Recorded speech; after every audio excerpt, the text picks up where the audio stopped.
Hello বন্ধুরা, আজকে এসেছি ড্রাইভিং লাইসেন্সের জন্য। খুব কড়াকান্তি নিয়ম। দেখেন এখানে ট্রায়াল চলছে।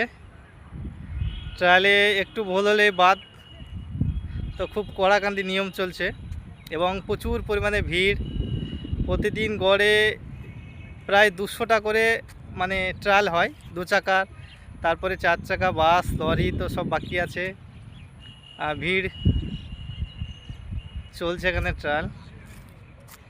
এটা হচ্ছে বহরমপুর স্টেডিয়ামের ভিতরে। এই অফিসটা হলো এখন নতুন আরটিও অফিস। এই অফিসেই সমস্ত কাজ এখন করা হয়। নতুন অফিস, আগে পুরনো ছিল এই স্কোয়ার ফিল্ডের কাছে, বাট এখন নতুনই কাজ হয় সব। যারা বহরমপুরের প্রিয় শহর মুর্শিদাবাদের, তারা হয়তো অনেকে জানে।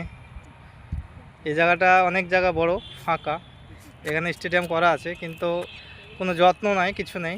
এত বড় জায়গা যদি বড় একটা মাঠ করে তা অনেক সুন্দর হবে, কিন্তু